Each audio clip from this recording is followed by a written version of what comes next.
নমস্কার, আমি পাপিয়া। তোমরা দেখছো পাপিয়ার গল্প কথা। প্রতিদিনের জীবনের খুঁটিনাটি গল্প, হাসি, আনন্দ আর একটু ভালো লাগা নেই।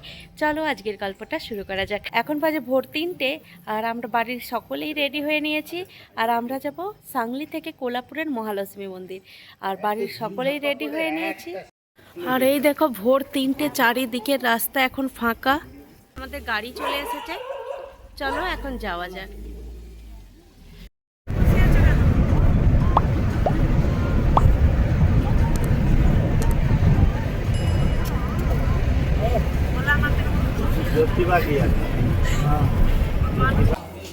আমরা পৌঁছে গেছি মহালক্ষ্মী মন্দিরে আর আমাদের পুজো দেওয়াও হয়ে গেছে।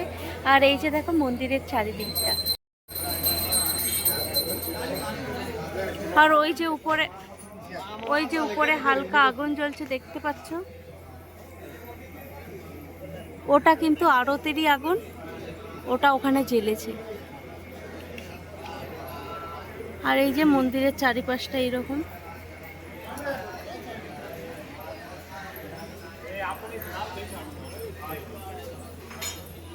এটাই হচ্ছে কোলাপুরের মহালক্ষ্মী মন্দির।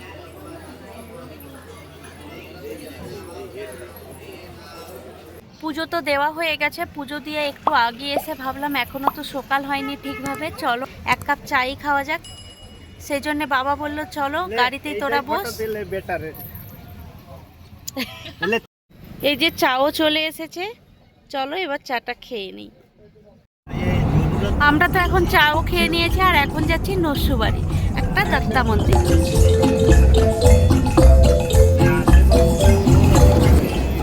কি অপূর্ব সুন্দর লাগছে, তোমরা শুধু দেখো।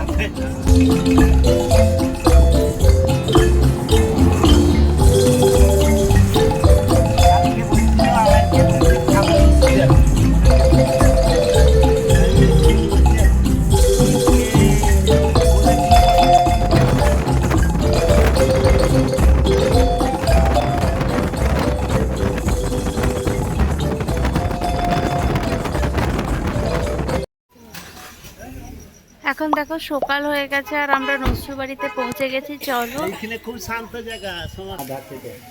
এই যে আমরা পুজো দেওয়ার জন্য ডালা নিতে চলে এসেছি। এই যে আমরা মন্দিরে চলে এসেছি আর এই যে দেখো এখানে নতুন মনে হয় মন্দিরও তৈরি হচ্ছে। এই যে আমরা চলে এসেছি নরসুবাড়ি। আর এই যে নরসুবাড়ির মন্দিরে যাওয়ার আগে এখানে সবাই পা হাত ধুয়ে তারপরে মন্দিরে যায়, অনেকে স্নানও করে যায়, কিন্তু আমরাও এই যে পা হাত ধোবো। চলো নিচে যাওয়া যাক।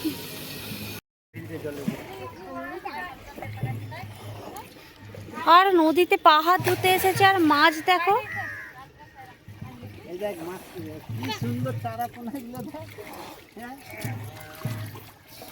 প্রচুর প্রচুর মাছ কিন্তু এখানে। খাবার দেয় যে এই দেখ মাছ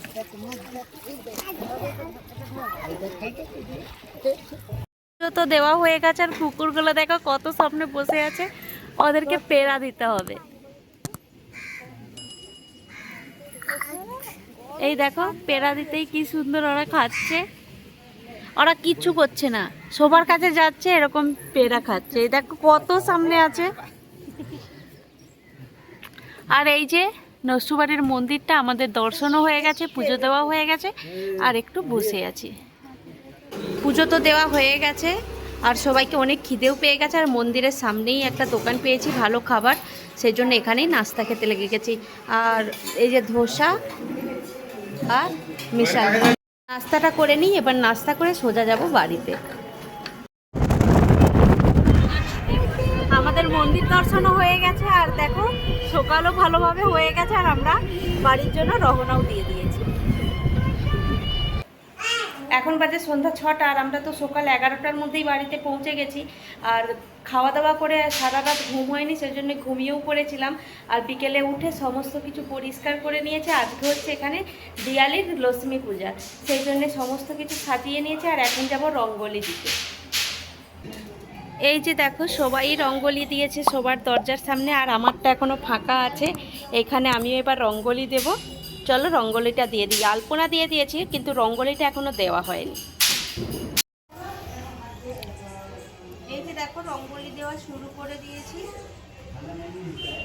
আর একটু হলেই হয়ে যাবে রঙ্গোলিটা দেওয়া, তারপরে পুজোর সমস্ত কাজ সেরে।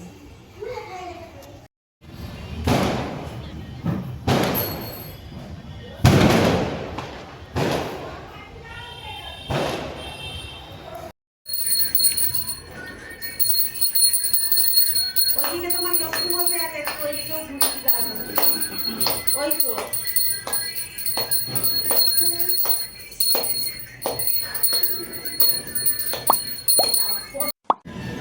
এই যে দেখো আমাদের পুজো দেওয়া হয়ে গেছে। পুজো তো হয়ে গেল, এবার সবাই মিলে প্রসাদ খাবো। এবার রাতের রান্না বান্নাও শুরু করতে হবে। আজকের গল্পটা এখানেই শেষ করছি। আজকের গল্পটা তোমাদের কেমন লাগলো অবশ্যই কমেন্ট করে জানিও। গল্পটা ভালো লাগলে লাইক করো, শেয়ার করো, সাবস্ক্রাইব করতে ভুলো না। সবাই ভালো থাকবেন, সুস্থ থাকবেন। দেখা হবে নতুন আরও একটি গল্প নিয়ে। ধন্যবাদ।